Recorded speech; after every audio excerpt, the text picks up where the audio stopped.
Welcome to the Bold Life Movement Podcast. I'm your host, Kimberly Rich, and each week I bring you inspiring stories from real people to help you live a more passionate and intentional life. You'll learn how to up-level in everything from relationships, entrepreneurship and leadership, to spirituality, sexuality, and yes, even money. If you're interested in raising your game to be a better business owner, a better lover, and a happier, more fulfilled human, then you're in the right place. No more living on autopilot. You are just an episode away from a bolder, better, more fulfilling life. Welcome back to the Bold Life Movement Podcast. This is episode 70, which means that you can get all the show notes at theboldlifemovement.com/070.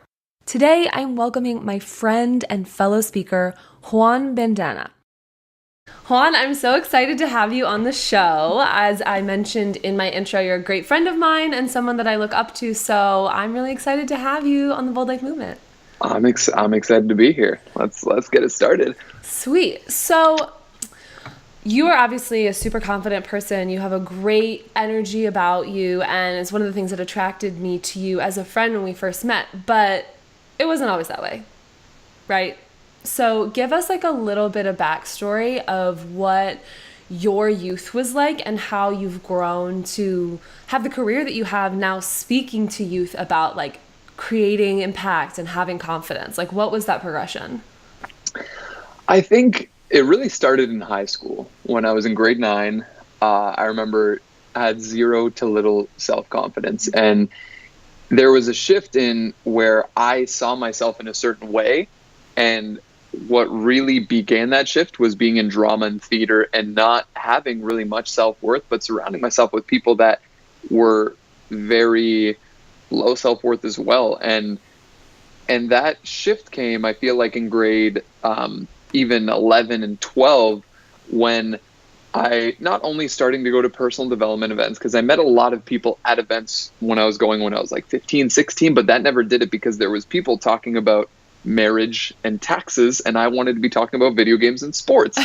So I really felt that came, the confidence shift specifically came probably until grade 12 college time. Okay.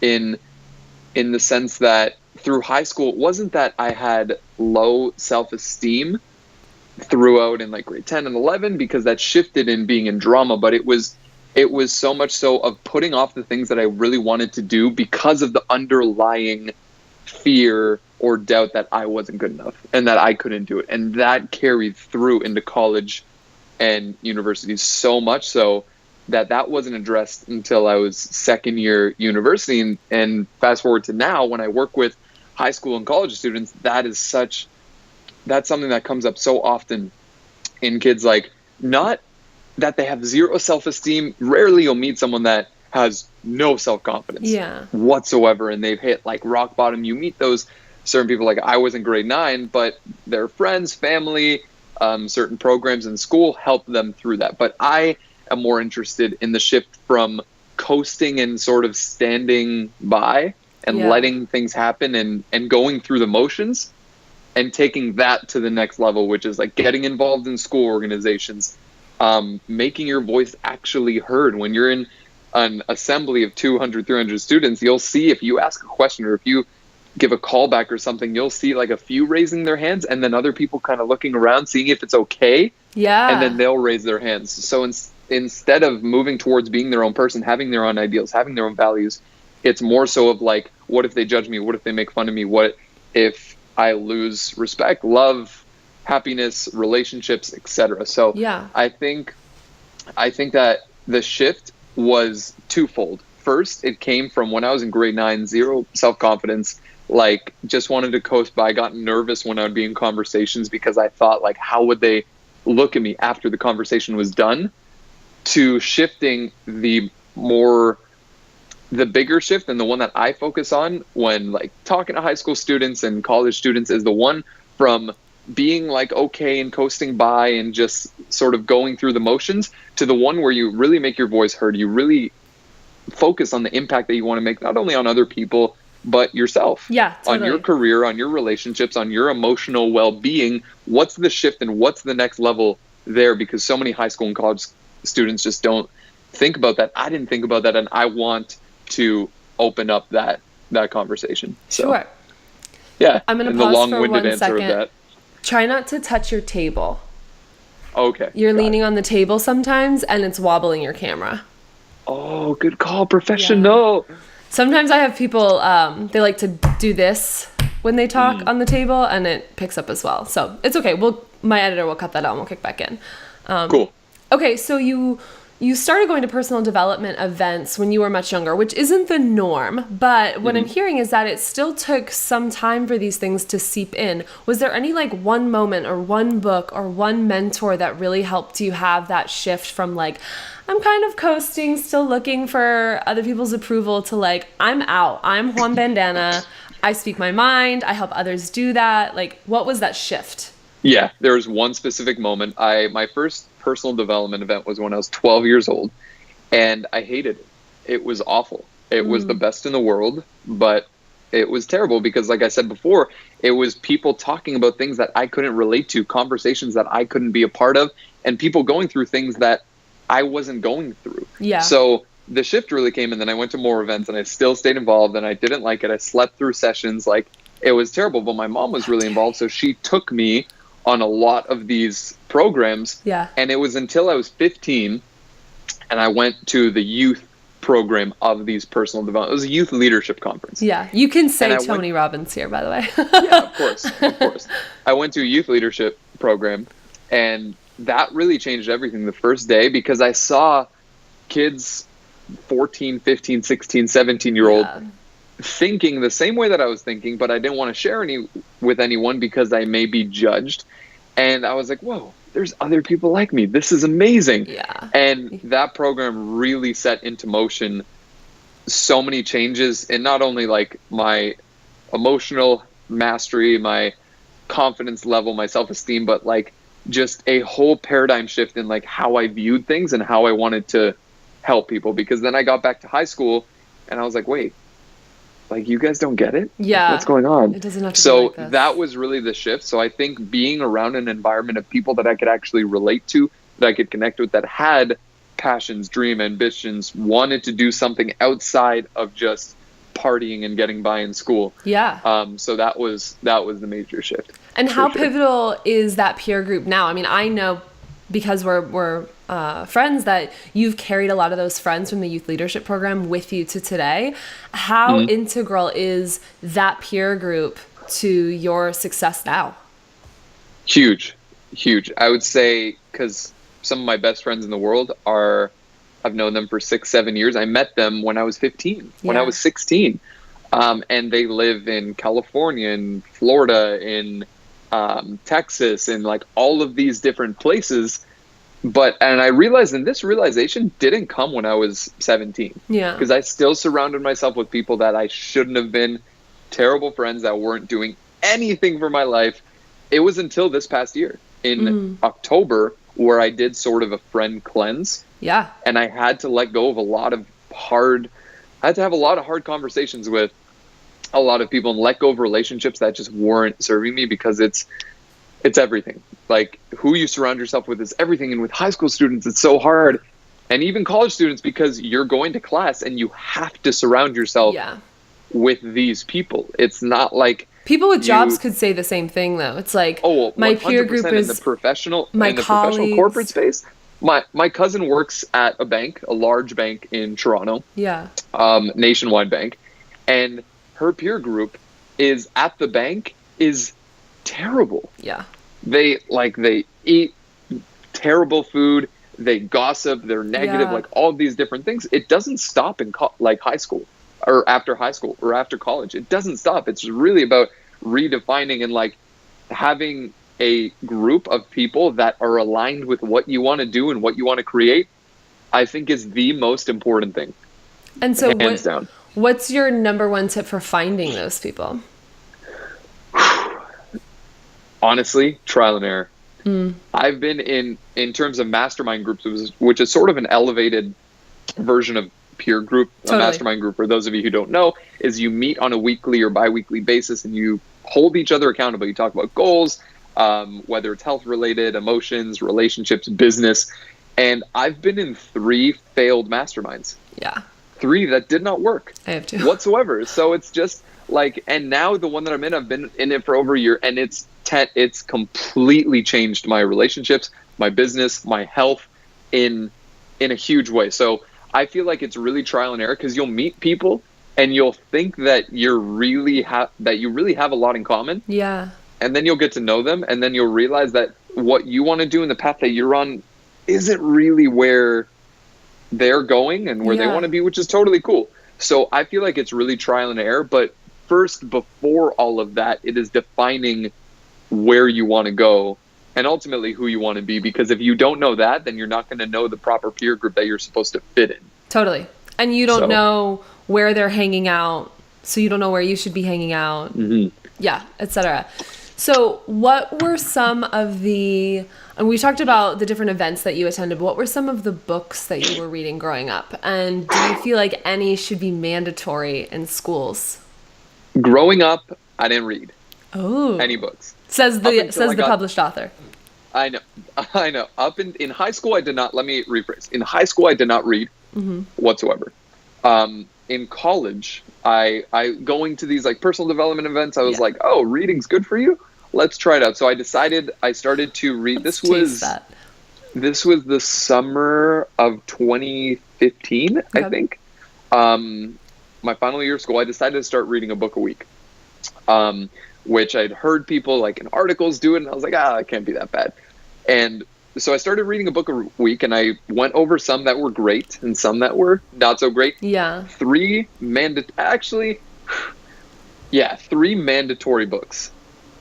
And no, 2 mandatory. 3 mandatory books. This is not in blood, Juan. 3 mandatory books. The Alchemist. I've read it 3 times, and that book changed like my entire perspective on everything, and on reading, on books, on like, wow. I didn't know a book could do that much for someone. Wow. If you haven't read The Alchemist, exit from this podcast, go to Amazon briefly, purchase The Alchemist, and read it. I read it probably every year, once or twice a year. So The Alchemist, The Rise of Superman.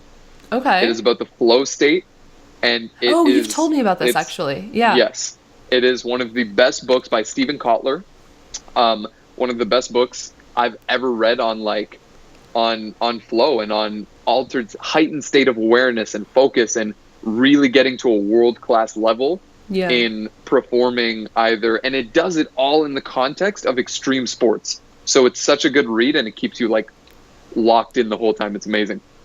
And number 3, it's between 2 that are not very similar. It's between the Motivation Manifesto by Brendon Burchard and the Talent Code. Motivation Manifesto is really good if you're not really sure on like where you're going, what you want to do, what your purpose is, and if you need just a re-energizing of where you are in your life. It's a phenomenal read. Like an inspiration injection. Exactly. But very, very good. Still with like good like hard-hitting content that you can actually use. That book's kind of polarizing, actually. Very much so. Yeah, because of the way that it's written. Oh, yeah. Yeah. It's like, it's hypnotic, almost in a sense. Yeah. And then the Talent Code, which is about building world-class skill. They go into these hot pockets of talent where how did this one town produce 6 world-class athletes out of this one town of 1,000 people? How'd that happen? So it studies myelin and the myelination process and building myelin and reinforcing skill. Totally just geeked out for about 2 minutes, but read those 4 books. I love it. I think myelin's super fascinating as well. So I'm really glad that you did say 4 instead of 3. Mm-hmm. So obviously, you've come a long way since 9th grade. What was it that helped you decide that this is what you wanted to do? I mean, to have such a clear vision at your age, and to not only have this vision but be executing it, is something that a lot of people would envy. So like, what did you do? What work had to be done for you to have that clarity? That's a great question. Wow. I would say when I was growing up in college and going to these events and really understanding what was being presented and seeing different world-class speakers in their industries present this and make the audience feel a certain way and made me feel a certain way, I was like, wow, that's so incredible. I would love to be able to do that. Yeah. And it really came like growing up, I was always the guy that would like give my friends that were girls advice on like relationships, and I would always give advice like to just, that was just like always my thing. Yeah. Could never apply for myself as one has realized, but I can vouch. You're a great relationship coach. Giving advice was always something that I enjoyed doing and that I always do with my friends. And going to college, seeing this, and I was like, wow, if only, and I had so many adults, and I think this was the point. I had so many adults, parents, professionals come to me and say, like, Juan, you're so lucky. I was 19, 20 at the time. Yeah. You're so lucky to be in this environment. I wish I had this when I was your age. And then I was like, oh, why aren't high school and college students like getting this and like really getting it? Because, and then fast forwarding, because I met people in their 30s and 40s and 50s starting businesses, starting making those shifts that they could have made in high school, could have made in college. So then I did some research. I found out about the youth industry, found out it was an actual thing that you could get paid for, and it was an actual business that you could, I thought speakers were volunteers that would just come into schools. So then I started researching, found the top guys in the world, and watched all their stuff religiously. And then I went to a conference in Toronto, and then I see one of the guys like just walking at one of the breaks, and I was like, hey, are you so-and-so? And then he's like, who is it? Blake. Oh, your friend. Okay, yeah. Yeah. So now like a good friend, and I was like, are you Blake? And he was like, yeah. I was like, oh, and we got to talking, and then we met up for coffee, and I picked his brain, and then our relationship grew from there, and he gave me tips, and then I started, and it was just awful. I was terrible. I love that you admit that. As 90% of speakers do when they're starting out, I was trying to be something that I wasn't. I was sharing stories that weren't mine, trying to make up for the lack of experience, confidence, whatever it is. And because what if I'm judged? What if they don't like me? All of those root questions that showed up in grade 9 and 10 and 11 were coming back up in 19 and 20. So then I remember my first conference ever was 30 students set outside for Toronto. Blake vouched for me to be a presenter at this conference, and I was so excited but really nervous. So I go to the conference, I prepared the keynote, use all the different stories, and I did it, and I like bombed. It was so bad. I can't imagine you bombing because I've seen you speak. I was so bad. Like it was terrible. Like some students were like, "Oh, that was good." Like probably out of pity. It was just horrible. And it was because I was using stories that weren't mine. And if I was trying to say them and deliver them in a way that wasn't mine. Yeah. So I was being something on stage and then something different off stage. Yeah. Which I think is one of the biggest things that speakers get wrong, is that they put on a persona and they don't have a life off stage. They put on this persona on stage, and then they get off stage and they want to go from the stage to the Uber to the airport home because they don't want to see anyone. Yeah. Because what they're if they depleted find out from performing, and then they can't be the same person in a non-rehearsed situation. Exactly. Because what if, that's why so many presenters I see are afraid of Q&A. Yeah. Because they haven't rehearsed Q&A. Yeah. And it hasn't been something that they've worked on and they've practiced. And what if they ask this question? What if they ask that question? And it's hard, because being authentic in a group, being authentic one-on-one is hard for people. Being authentic 1-on-500 is really hard for people, especially if you see someone that's on their phone. If you see someone that's asleep, if you see someone that's disengaged, that tears away at people's ego and pride, and like that's hard. But getting reconnected to the vision of like, okay, but there's the one student that's like gonna get it. There's the one audience member that's like gonna get it. So, and it's like you wouldn't not come to help that one person. So just focus on them. And I do really like that you talk about telling other people's stories, being, you know, a little insecure about your own stories or your own voice, because I know that when I was preparing for my TEDx talk, actually getting the talk down was the scariest part. I was so insecure about what it was that I should or wanted to be sharing. And it wasn't the presentation part, it was literally the content. And I can empathize with the Q&A being terrifying because, you know, you have like this set of things that you've memorized, you feel confident about, you know them, you're like, that is going to resonate, that's going to make people laugh, etc. But then Q&A is like this unknown territory. You don't know what people are going to ask. What if they ask you about something that you're not sure about? And then how do you maintain the same level of confidence when you're not sure? So what do you think helps with that? Just practice?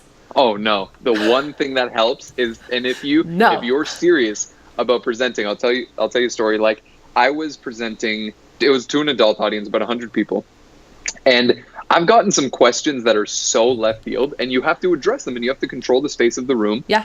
And this one girl asked, she stands up. We were talking about outcomes for the evening, and she stands up and she was like, "What if your outcome?" And like, we were talking about setting goals that we had moving forward past tonight. Yeah. And she was like, "What if my goal is being less kind?" And you saw the energy of the room, just like, yeah. And instantly, I was like, okay, so what did I do? I addressed the room. I was like, did everyone feel that? The energy just, and I'm doing this to buy myself time to see what the heck I'm going to say. I've seen Brendan Burchard do that to this girl. So then I addressed what just happened, and then I was like, let's not talk about, so you want to be less kind, and then I repeat it. What do you want to be more of? And then it took her a few seconds, I asked her a few more questions, and she was like, well, I just want to be able to say no because I want more time for myself. Yeah. And everyone's like, and then I was like, did everyone feel that? Everyone took a unison sigh of relief. Like, she wants to be not a pushover. Exactly. Yeah. So in being able to do that's a speaker's worst fear, in having a question that kind of takes the energy off of the room. And I think what helped me, not only helped me in giving advice in high school, not only helping like consult for people now in terms of either speaking or business or whatever it may be. Yeah. But what has helped me in being able to answer Q&A and go off tangents and have a heckler say something and be able to spin it and use it as a laughable moment or a teaching moment, or have something happen on stage or like audio or whatever it is and be able to spin it, is improv. I did improv in high school for 3 years, I coached the improv team for 1 year. And that has been the single most like game-changing thing in being able, and that's like goes back to talking about being in flow state. In being in flow, that heightened state of awareness, doing improv, you're in flow state. It's a way of enticing flow state. When you're in a keynote and you've memorized the entire thing, not saying you're not in flow state, but when you give little anecdotes, when you give a little extra messages and you just go off the cuff, that creates flow state, and it creates a heightened state of presence in your presentation. So I would say joining improv is the number one suggestion I love that. Yeah, I did improv when I first came to Austin, actually, at the advice of an author, speaker, someone who helped me with my TEDx talk, actually. He said it was game changer for him, and I was like, oh, well, that sounds fun. I like to laugh. But it's not just about being silly and laughing. It literally helps you like get out of your head. And just be like so much more adaptable to what's going on and let things kind of come through you and to you. So I love that. Something that's also helped me is, in addition to putting yourself in the situation time and time again, like you would in improv class, is watching people. Like, you talking about, you mentioned the callback earlier, and you mentioned repeating what the questioner had asked and calling it out to the audience. I've watched public speakers lead conferences and seminars, and I'm taking notes on what it is they're doing. I'm like, okay, he repeats it back to the person 2 times. He gets the whole room to do like send him energy or whatever. He's buying time. That's what he's doing. So having these tools in your arsenal, I think, helps you with the nerves a little bit more. At least it does for me. Do you feel like going to, I know you've been to World's Greatest Speaker Training, for example. Was something like that and any other seminars helpful to you or supplementary? Yeah. I think what you said is such a good point. In doing those things, it's not only buying you time, but it's allowing the rest of the people in the room to get involved. Because speaking has been such a presenter to audience, but when you do bounces like Brendan Burchard talks about, that's a perfect example of a tool that a lot of speakers use. Can you clarify what that is? Of course. A bounce is when you put something on the audience, when you put something onto the audience. So it's not a one-way street, it's a back and forth. So not saying like, does that make sense? Because that's a callback, but a bounce is saying, have you ever had a time where blank? So this is putting them in the scenario that you're about to say. Because when I talk about my high school experience, you're going to think of your high school experience. Totally. So by reaffirming the bounce and saying like, have you ever had a time, has anyone here ever like had a crush on someone? So now they're not thinking about my crush, which is a story I use in my keynote. Brittany, they're thinking of their crush.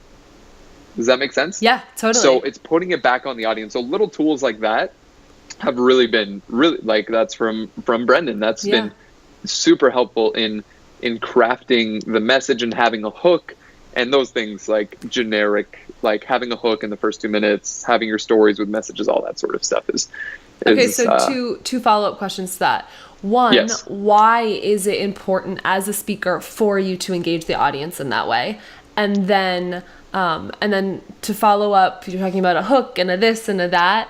Where did you learn all that? So first, why is it important for you to engage the audience emotionally? Why it's important to engage the audience is because if I were to ask you where you were June 6th, 2004, would you be able to tell me?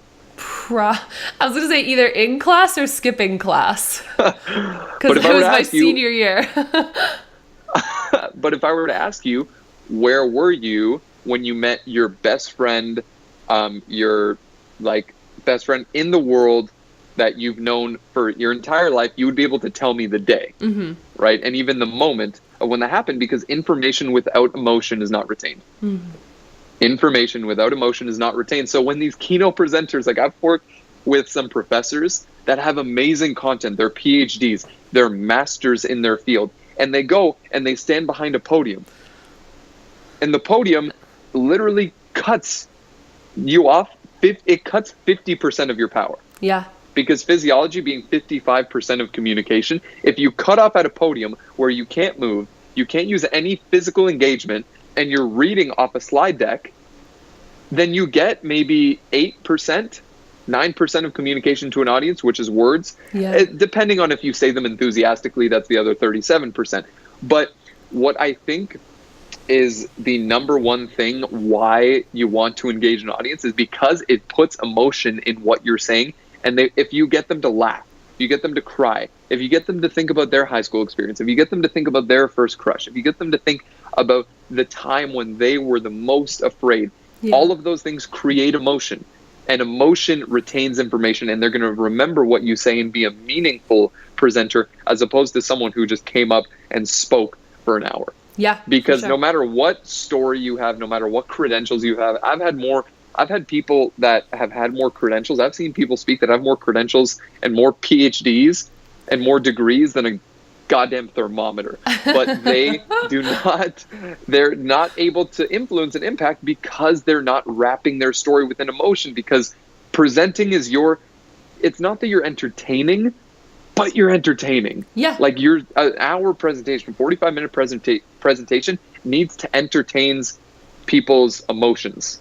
It needs to stimulate them, whether it's laughter, whether it's self-dichotomy, like whatever it may be, it needs to stimulate because then it'll be it's the difference between a memorable speech and one that they don't. Yeah, for sure. Yeah. And so we talked about very briefly the different elements that a successful speech should include. How did you determine what those are? I feel like what you said before in watching other people. In seeing the commonalities between others of the world's best. Yeah. Everyone has something that they say, and seeing the audience reaction. I would see people come out and say, and this is the cringiest thing I see, is when someone comes out and they're like, hey, my name is so-and-so. I'm here to speak on this. this is what we're going to cover, and let's get started. Ugh. You gave away your whole speech. Yeah. You gave them everything. So now what that does is that gives an opportunity for the audience to check out. Yeah. It literally gives them a golden ticket of here. You don't have to watch my speech anymore. So this because is where I the just hook went over comes what we're into going to play. say. That's where the hook comes into play. So you want to say something or do something that is going to break their pattern. Break their pattern of thought, break their pattern of emotion, whatever it is. I have a friend, Ryan, genius youth speaker. He comes out, they introduce him, they give, like, the event planner does his introduction. Yeah. He comes out and he starts speaking in Japanese. Yes. For a minute, not for like 10 seconds, for a minute. And he goes on and then he talks to this side and he's doing different jokes and then he laughs at himself and then he's like, wait, you don't speak Japanese? Oh, I like this and guy. then he goes into his story. It's genius. And the kids are like, yeah. they're hooked. They're like, how could you not be? Yeah. I'd be like, what the heck is going on? Because the novelty factor just totally broke their pattern for the day. Absolutely. Yeah. Absolutely. I love that. So I think... Do you feel like, I mean, you and I kind of live in a world of, you know, personal development, people who are trying to make a difference, etc. Do you feel like personal growth is starting to become more mainstream? Absolutely. I agree. I'm just curious. So what do you think that is going to do for our society? How and why do you say that? Like, how do you see evidence of that? I see evidence in the day-to-day interacting with high school students, in having high school students listen to podcasts. Yes. Oh, I just got chills. That would have never happened when I was in high school. Yeah, we didn't have access to no. You didn't, that like, type of stuff. You would listen to music, and I talked to high school students, and meeting college students and high school students that are starting businesses. Yeah. In 14, 15, 16, 17, 18, 19, 20, that age. I was just at a conference this past Thursday. 200 college and university students from across Canada. And the amount of students that were like, I'm doing this, I'm starting this, this is what I want to do. What would you recommend for this? I actually want to get into, and I'm like, what is going on? When I was in college, it was very much so of like, all right, coasting by, everyone's just like going out and drinking on the weekends. Partying hard.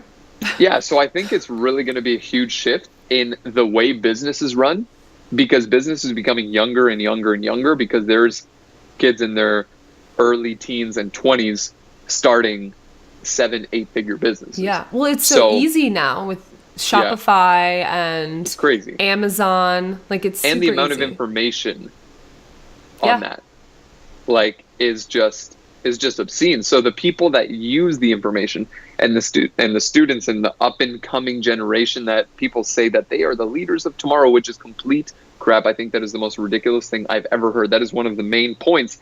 They're not the leaders of tomorrow. They're the leaders of right now, because they have perspectives, ideas, thoughts, innovations that the older generation does not understand. Yeah. In terms of social, which is the number one thing that is affecting the state of the world right now. It's probably the Western world is completely, like, they understand it at a deeper level. Yeah. And these people, like, I know a few people that are in their like 17, 18, 19 that are consultants for Fortune 500 companies in terms of how to influence and communicate to millennials and Gen Y, like all the younger generations. And their consultancy fees are obscene. It's crazy, because they can't hire someone that's in their 40s because they don't understand the current state of social and digital influence and how they're going to market to people that are 12, 13, 14, 15, 16, 17 when they grow up. I love that. So I think it's so interesting. Yeah, super interesting, very inspiring. I know that one of your main talking points for the different keynotes that you give is impact. You want to encourage the students to go out and have an impact in their community and to feel like they have the ability to create that impact. This is a two-part question. What are some ways that you encourage them to do that, to show them that it's possible? And then how are you making an impact within, like, your community, whether it's your friend group, your family, etc., on like a daily basis? Oh, really good question. The first part of the question I think it's the point that I've found in high school I experienced was very much so. I thought change had to be for 1,000 or 100,000 people, and it felt so overwhelming that I didn't do anything. Yeah. So I was like, oh, I'll do that tomorrow. I'll get involved next week. I'll do that thing next year. So the main point of the whole impact piece is just 1 times 1 times 1, and being able to give that individual impact, buying coffee for someone behind you in line, saying hi to someone in the hall that you don't know, opening the door for someone, seeing how the person is to your left and to your right, because that one person may need that conversation. So making the impact sort of on the ground and realizing that they're impacting dozens and hundreds of people a week just by their interactions. And how can you step that up to another level that you're going to be happy with the impact that you're making? So that's the first part of the question. The second part of the question, I would say, and this is interesting because I had a few different answers for this, but I feel like recently what's been really true has been the impact that I've strived to make in my family and my friends is the presence. Mm-hmm. And I felt like now that a lot of things are getting into motion, like giving that presence to not only friends, not only family, but like students after gigs. Yeah. Like that's probably my favorite part. Talking to students after a speech is like my number one favorite thing. So giving them that presence, nothing else exists, and just like seeing what they need, what they want, how I can serve them is the number one thing that I've been striving to do more of, especially since the business is growing and how I'm moving forward. I don't want to lose that. Yeah. And I've seen a lot of friends lose that, and I've seen a lot of mentors that I look up to lose that, and I don't want to be one of those people. So constantly checking myself on presence of like, how am I showing up in this moment right now, not thinking about the gig I have in a few weeks, not thinking about the how video tired you are post, not thinking exactly like how your adrenals are speech when you're drained. And I'm just like conversation after, but it's not like you get outside of it's not, at that point it's not about me. It's totally. Just like, what can I do? And then when I get home, I'm like, okay, bedtime for like more hours than I'm proud of. Emails or nap? Nap. I got like that poll on Instagram got like 91% nap, and I was like, okay, I'll listen to you guys. Well, I do want to acknowledge you because I feel like presence is something that you're very good at, and on a personal and professional level, I feel like you've given me so much presence, and it impacts me. Like, I know we can have a phone call where we jam out on things and you support me, and then we can hang up and probably go about our days, and you might not know how much that call, that hour of your presence impacts not just that day, but the day after and the day after. Like, it's compounding. So excuse me, I'm like getting emotional. So I just want to make sure that you know how much I acknowledge you for that, because it's I appreciate that. You're nailing it. Appreciate you. So we're getting close to the end, but I have a couple new questions that I'm tossing in because I'm really curious. Fast forward 10 years, what about your life is different? What have you accomplished? And like, what does your day look like? 10 years? Mm-hmm. So I'll be 34. Mm-hmm. 34, I will be speaking to over 100,000 students a year. At the largest youth conferences, youth summits, organizations, both high school and university. I have started to run, in 10 years, I thought it was 5 years. In 10 years, I'm running seminars on how to communicate, how to present, how to excel on a stage platform, but also one-on-one, twice a year or once a year. I haven't really decided, because I may want to do one that's just like a blowout event, like 1,000 people, or two 500-person events. I'm running those once or twice a year. I have a mastermind group, which I have my core mastermind group, which is the same guys I'm with right now, but we've created a program that is inspiring other people to be in masterminds, and we all meet at this epic event in like Mexico or like the Cayman Islands, and we all come together as a group of like 100 masterminds in pods of like 4 or 5. And also have select few consulting clients that I'm working with in terms of speaking, people at the top of their game that want to get even better. So that's on the business front. Relationships front, 34, I feel like I'll be married in an amazing relationship, maybe a kiddo on the way. Not really sure. Can't really predict that. But definitely married in a passionate, loving, exciting relationship that inspires other people to be in amazing relationships. Health-wise, like best shape I've ever been in. Can do 10 muscle ups and not break a sweat. What else? And health-wise, just optimal energy. Yeah. I wake up feeling energized. I go to sleep energized but ready to recharge. Feeding my body really clean, healthy foods. And what else? And yeah, I have a dog. A husky named like Nala or like Akita. Oh my God, such like husky names.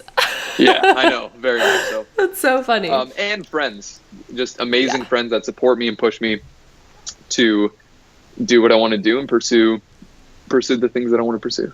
I love that.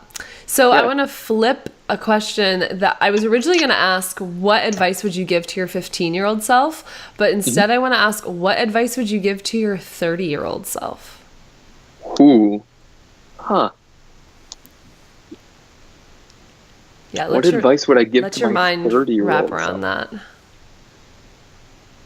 Don't let yourself grow up too fast. Yeah. Don't let yourself grow up too fast. I love that. So this is the Bold Life Movement, and I ask this at the end of every episode. What is your definition of leading a bold life or being bold? What does it mean to you? Ooh. Being bold, inspiring others to live into what they want their lives to be about. I think that is the boldest thing that you can do. I think that's the boldest thing that I've done in being able to live outside yourself and inspire others to live a bold life. And by doing that, as a byproduct of doing that, that is the ultimate definition of bold for me. And what is your why?